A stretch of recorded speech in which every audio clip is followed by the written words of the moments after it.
Hey guys, how's it going? So I just wanted to jump on and elaborate a little bit more on that last post about permission and what that all looks like and means. So I for sure know that somebody out there right now needs to hear this message. This is for you.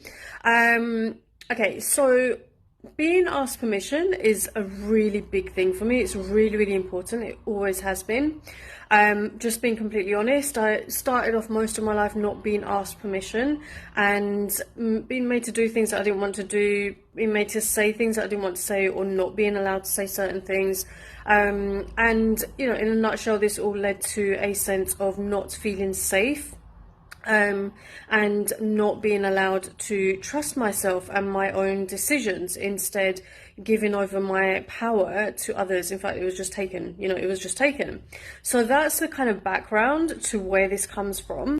So the rest of this is all about like having spent the rest of my life like constantly knowing what I want, knowing what I don't want, and being really, really clear that knowing that I'm going to magnetize these experiences, these people, these situations into my life to confirm my own boundaries and to honor my no and to honor my yes, respecting my no, respecting my yes, whatever that might be. And so when people come into my world and they are just like, do this, do that, telling me what to do, I'm like, no, don't tell me what to do. I need to know that this is right and true for me. First and foremost, I need to know that this is aligned for me and I'm the sovereign being that makes that decision. And we are all allowed to be that person. So we're all allowed to be that person that is confident in their own decision making.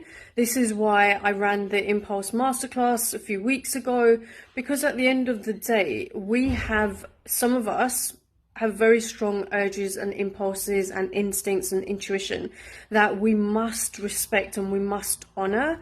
And in order to respect our own inner process, our internal process, we have to know what it is that we want and what we're available for and what we're not available for.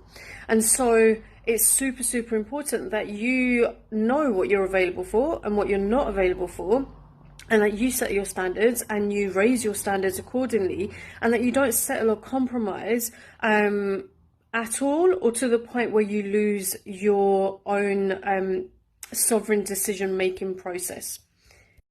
The other thing that can happen with this as well is if we make decisions based on, or if we don't make decisions, but we're led by other people, or if we make decisions that don't feel right and true for us, we end up kind of going off the course of our own alignment and off the course of our own growth and so on. And this is where trust comes in, really trusting that you know yourself and you know your path, and you trust that the universe and life has got your back and God has got your back and God is right by your side, guiding and leading and supporting you. There are much deeper energetics to all of this. But at the end of the day, you get to confidently decide what is right and true for you, what is aligned for you. And if it's not, it's perfectly fine to say no with respect. And it is what it is. And of course, say yes when it is aligned as well. So hope that resonates. Hope that helps. Catch you soon. Any questions? Let me know.